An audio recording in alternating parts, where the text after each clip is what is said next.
அனைவருக்கும் வணக்கம். டாக்டர் அனந்தராமன், மூத்த இருதய நிபுணர், காவேரி மருத்துவமனை, ஆழ்வார்பேட்.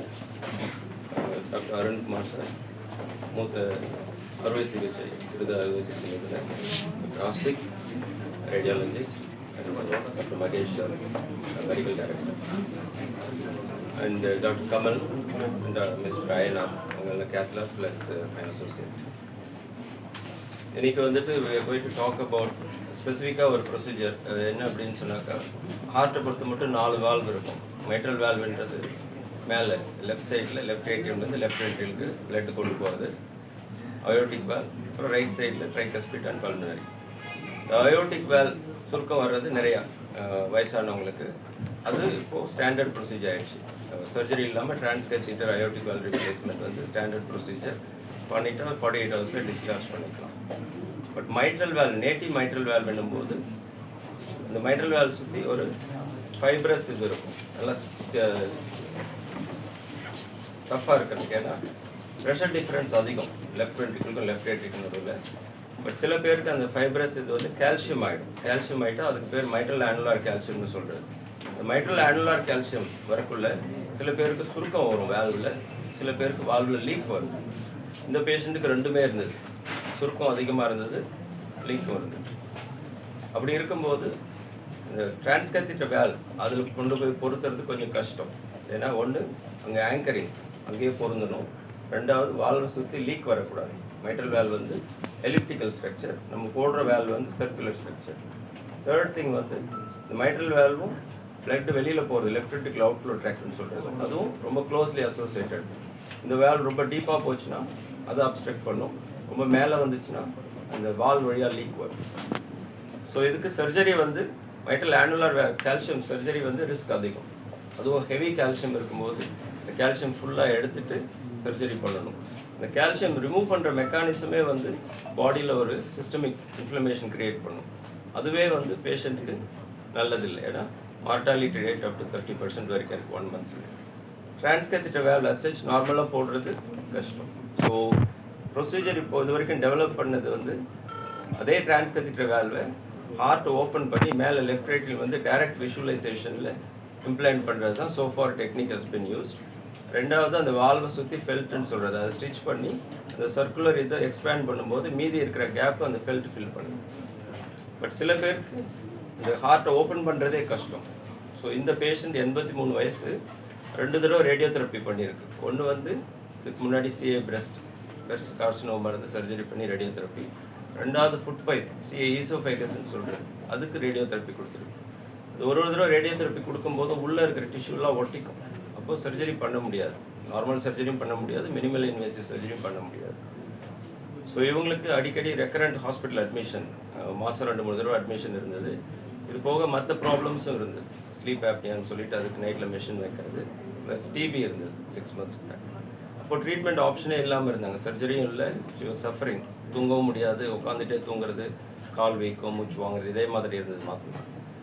ஸோ தீர்வு எப்படின்னு பார்த்தாக்கா, ஹார்ட் டீம்னு சொல்கிறது, கார்டியாலஜிஸ்ட், இமேஜிங் ஸ்பெஷலிஸ்ட், சர்ஜன் எல்லாம் டிஸ்கஸ் பண்ணி ஃபார் த ஃபஸ்ட் டைம் இந்த வேர்ல்டு என்ன பண்ணோம் அப்படின்னு சொன்னால், அந்த சேம் ப்ரொசீஜர் ஹார்ட் ஓப்பன் பண்ணி என்ன பண்ணுறோமோ அது கால் வழியாக ஒரு சின்ன கட் பண்ணி டைரெக்டாக அந்த வால் பொறுத்துனது. ரெண்டாவது வந்து அந்த வால்வை சுற்றி எக்ஸ்டர்னல் ரேப், அடிஷ்னலாக ஒரு ரேப் கொடுத்து, ஸோ அது ஆங்கரிங்க்கு வால் உட்காரத்துக்கு ஹெல்ப் பண்ணும், லீக்கையும் ப்ரிவெண்ட் பண்ணும்.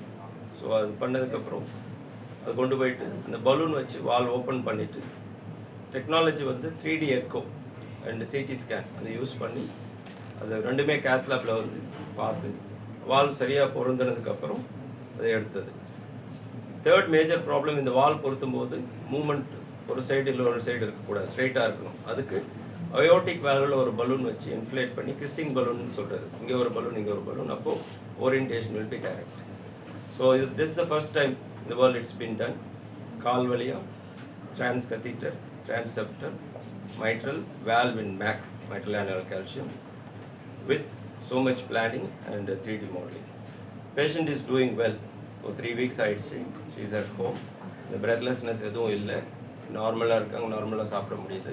மொபிலைசேஷன் கொஞ்சம் கொஞ்சமாக பண்ணுறாங்க. ஏன்னா அந்த டிபி ஸ்பைன் இருந்ததுனால ரொம்ப நாள் பெட்டில் இருந்தாங்க, இப்போது கொஞ்சம் எந்திரிச்சு நிற்கிறது நடக்கிறது ஆரம்பிச்சிருக்காங்க.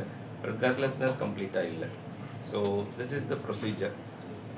Surgical side or method side, if you need to ask any questions, you can ask. எந்த அளவுக்கு சேலஞ்ச் ஆச்சு உங்களுக்கு? Challenge அப்படின்னு பார்க்கும்போது there is something called procedural challenge, there is something called cost challenge, and there is something called when it's first involved and the device use பண்ணுறது. எவ்வளோ operation எத்தனை வரும் sir? So operation as such procedure வந்து 4 hours ஆனது. Device பொறுத்து மட்டும் இந்த make in India device மெரிலோட மைவால் யூஸ் பண்ணது. So they were good enough to give the valve for this procedure. Surgical team doctor Arunkumar sir இருந்தாங்க. We also had perfusionist everybody on place. Procedure as such பண்ணுறது step by step we had to do it very slowly. So அதனால it took 4 hours. Next time பண்ணும்போது it should be fine. We should be able to complete in less than 1 hour. Cost sir? Total cost was around 16 to 18 lakhs. Insurance government scheme cover ஆகுதுங்க அது? Insurance, all insurance will cover. Government scheme வந்து specific patients we have to apply and get approval. So this can be done for younger patients also, or Younger patients usually surgery is the best option. okay. If the patient is fit for surgery, still surgery is the best option. இது வந்து only for patients who cannot have surgery. Sir இந்த 83 வயசுன்னு அனஸ்தீஷியாலாம் கொஞ்சம் problem. So that is why we have the cardiac anesthetist. Dr. Nedumaran was there. In a cardiac anesthetist, specifically they are used to dealing with this kind of sick patients, elderly patients, and the induction ரொம்ப ஸ்லோவாக கொடுக்கணும். But இது general அனஸ்தீசியாவில் தான் பண்ணது. ஃபியூச்சரில் we should be able to do it under local anesthesia and sedation.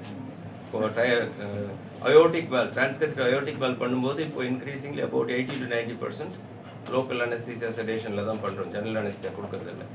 இந்த ப்ரொசீஜரும் கிராஜுவலாக will move. So this procedure only for MAC issues or normal mitral valve problems also can be done, sir? Specific for MAC, ஏன்னா you need something to hold the valve. So mitral annular calciumக்கு பண்ணணும். மற்ற native mitral valve ப்ராப்ளம்னு பார்த்தா mitral valve leak due to leaflet problem, mitral stenosis அந்த rheumatic feverல வர்றது. Mitral stenosis without calcium இருந்தால் balloon பண்ணால் போதும். That is a routine procedure. Leak இருக்கிற பேஷண்ட்ஸ்க்கு it's better to have surgery. ஏன்னா சர்ஜன்ஸ் வந்து they will be able to repair the leaflet, also reduce the annulus size. அது பெருசாக இருந்தால் அதை இது பண்ண முடியும். சில சமயம் அந்த கீழே வந்து கார்ட்ஸ்ன்னு சொல்கிறது அது அறுந்து போயிருக்கும். கார்டல் ரப்சர் இருந்தால் they can put a new chord. So surgeons அது பண்ணுறது எல்லாமே நம்ம we can not do it with transcatheter. So specifically for MAC and specifically for severe MAC, if it is mild MAC or moderate இருக்கா, surgery is still an option. But severe MAC in the mother elderly patients there is no option. This is it. So the patient has come out within 2 days, 3 days out of the yes. this patient, no? So shifted out of ICU, but வயசானதுனால plus மற்ற issues இருந்ததுனால it took almost 1 hour to 1 to 2 weeks to recover. But இதுவே வந்து if there is patients who are like 65-70 with severe MAC with no significant other issues, we should be able to get them out of the hospital within 2 to 3 days. Thank you. Thank you. அனைவருக்கும் எனது வணக்கம். First of all, I congratulate Dr. Anantharaman and the team for having done this world's first procedure.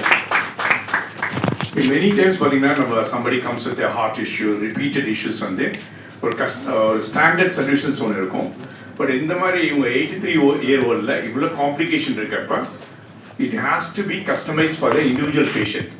அதனால தான் we have the expertise of Dr. Ashik அந்த பிரஸ்ட் இது cardiac imaging பண்ணிட்டு அந்த 3D மாடலிங்லாம் பண்ணுறதுனால தான் அந்த அவுட்கம் வந்து it's very good. So 83 years old already for the past 10 years வந்து ஏகப்பட்ட காம்ப்ளிகேஷன்ஸ் அண்ட் டிசீசஸ் இருக்கப்ப மெனி டைம்ஸ் வந்து இந்த மாதிரி ப்ரொசீஜருக்கு வந்து எதுக்கு நம்ம செலவு பண்ணோம், எதுக்கு பண்ணணும்னு இருக்கிறோம். But I really appreciate your relative for saying that she has to be independent even at the age of 83. அவங்க வந்து இண்டிபெண்ட்டாக இருக்கணும் அப்படின்னு சொல்கிறப்போ நம்மளோட expertise available.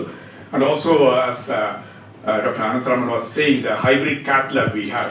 Hybrid cath lab வந்து நம்ம இன்ஸ்டால் பண்ணப்போ காவேரி ஹாஸ்பிட்டலில் வந்து that was the first in Tamil Nadu.